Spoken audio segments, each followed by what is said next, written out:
Halo, assalamualaikum dulur. Selamat bersama saya Celbedo Ngawi. Di video kali ini saya akan memberikan sedikit tips dan trik ya mengenai jika dulur-dulur terkendala dengan suara kit amplifiernya itu yang entah itu serak atau mungkin suaranya itu nggak normal ya.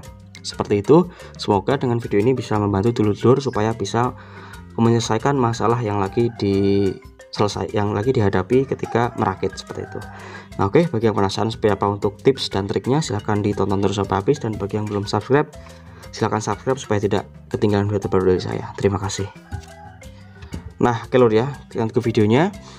Jadi bagi dulur-dulur yang baru pemula ataupun yang tidak pemula lah, karena yang namanya trouble atau masalah pada perakitan itu terjadi pada semua orang ya. Tapi untuk pemula itu dia lebih membingungkan, soalnya belum tahu cara mengatasinya seperti itu. Nah, seperti yang saya akan bahas di video kali ini, yaitu adalah suara driver atau suara kit amplifier yang ternyata suaranya itu dia serak atau suaranya itu dia tidak normal ya. Seperti itu, padahal semuanya komponennya itu tidak ada yang rusak, semua komponennya itu baru dan komponennya itu bagus, tapi suaranya itu tidak normal seperti itu. Nah, oke, di sini pertama-tama saya akan nge-share pengalaman pribadi saya ketika saya merakit kit OCL HiFi ini. Tapi tips ini juga berlaku bagi dulur yang ngerakit kit lain ya, selain dari OCL HiFi. Nah, jadi beberapa waktu yang lalu saya ngerakit OCL HiFi. Saya itu menggunakan komponen yang bagus lah, seperti itu. Komponen bagus, komponennya juga baru, komponen bagus, dan semuanya ini saya rasa sudah nilainya itu sudah sesuai dengan tulisan PCB gitu, sesuai dengan tulisan PCB. Tapi ketika saya cek, saya tes bias dan DCO nya itu dia tidak mau disetting gitu. Biasanya saya kalau ngerakit OCL HiFi itu DCO nya itu gampang banget disetting, bias juga gampang. Tapi ketika saat itu saya ngerakit, DCO nya itu dia nggak mau disetting. Jadi DCO nya itu dia loncat-loncat ya. Misalkan sudah mendekati 0, tiba-tiba dia langsung naik lagi, terus turun, naik lagi, seperti itu. Dan biasnya itu dia untuk bagian bias min itu normal, bias minnya itu normal, tapi bias plusnya itu dia malah kebaca minus, dan tegangannya itu nggak ada, minus 0,1 atau 0, berapa gitu, loncat-loncat. Nah, itu ketika biasnya itu dia nggak sinkron, biasnya itu dia tidak jomplangnya itu jauh, apalagi DCO nya loncat-loncat, otomatis ketika dinyalakan, dites pakai suara, itu suaranya juga ada, suaranya itu keluar suara musik, cuma suaranya itu dia tidak jernih, suaranya itu serak dan juga patah-patah seperti suara robot lah, seperti itu. Nah, itu saya sendiri juga agak bingung lor ya, selama ya beberapa hari lah, soalnya nggak seperti itu biasanya. Setelah saya cek semua komponen itu nggak ada yang salah, nggak ada yang kebalik, sampai satu saat saya sadar di sini ada sebuah kapasitor ya. Di sini tertulis 47P. Nah, di sini ini nggak kelihatan ya, agak silau lor ya. Nah, di sini, nah ini tulis 47P, dan saya lihat pasangan saya di sini, kapasitor yang saya pasang itu ternyata 470P. Nah, itu kan sebenarnya sesuatu yang simple, sesuatu yang sepele, cuma dampaknya itu gede banget gitu. Karena saya salah baca ya, saya kira 470, ternyata 47, ternyata itu sangat berdampak besar gitu, sampai kitnya ini dia nggak bisa bunyi normal gitu. Nah, setelah saya ada yang aneh gitu kan, akhirnya saya lihat kapasitor ini ternyata nilainya salah ya. Akhirnya saya cabut, saya ganti pakai 47P. Nah, ini nggak kelihatan ya, agak silau. Saya ganti pakai 47P, ternyata suaranya itu langsung normal. Bias DCO saya setting, saya puter-puter, langsung normal, langsung tepat gitu. DCO-nya mendekati 0, biasanya juga langsung seimbang seperti itu. Nah, jadi dulur-dulur bagi yang ngerakit itu yang pertama yang harus dilakukan adalah teliti ya, teliti.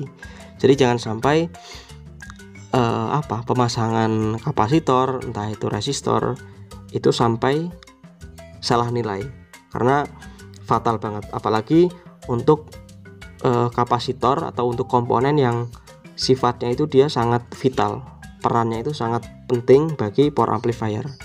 Itu langsung nggak bunyi, amplifier itu langsung bunyinya itu nggak normal seperti itu. Dan satu lagi tips dari saya, ketika dulur-dulur baru pemula itu kalau ngerakit PCB, ngerakit driver, itu saya sarankan memasang komponennya itu harus sama dengan tulisan di PCB, jangan diganti-ganti.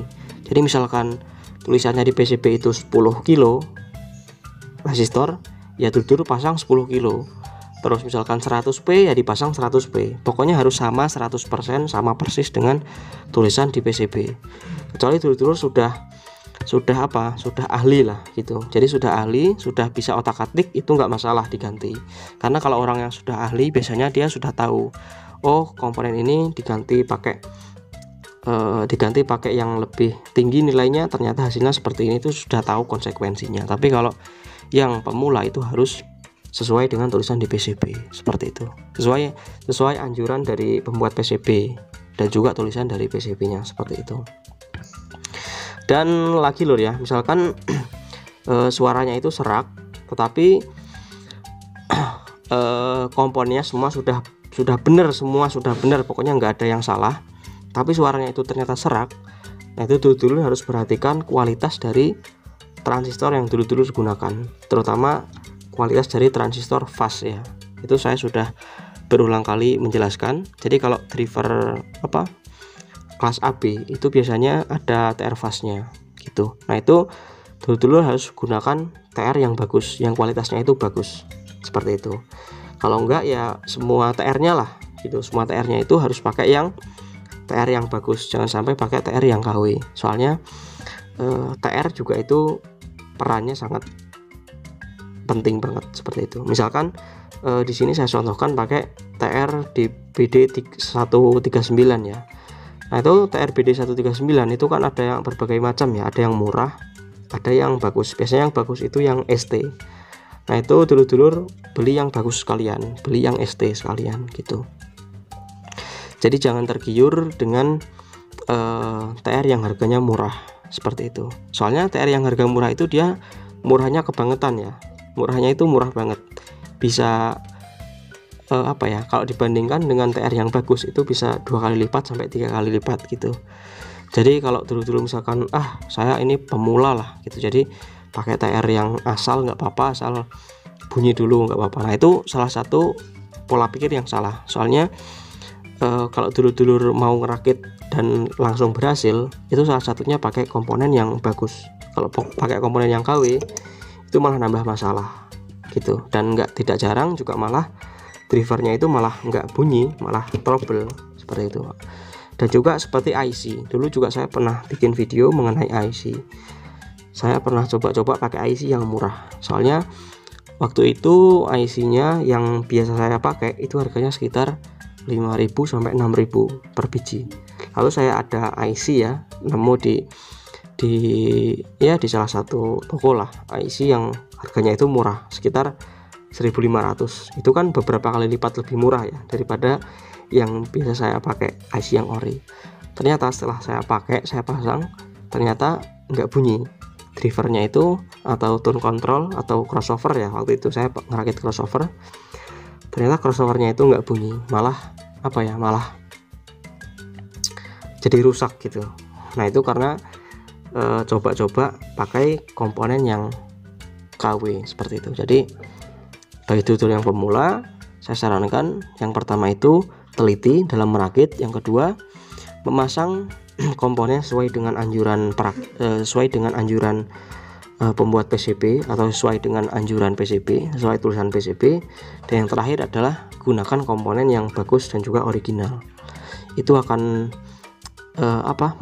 mendekatkan dulur pada keberhasilan dalam merakit driver amplifier seperti itu. Nah oke lur ya, jadi mungkin itu saja untuk video kita kali ini. Semoga ada manfaat yang bisa diambil.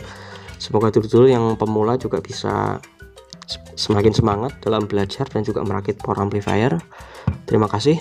Wassalamualaikum warahmatullahi wabarakatuh. Salam damai. Jos.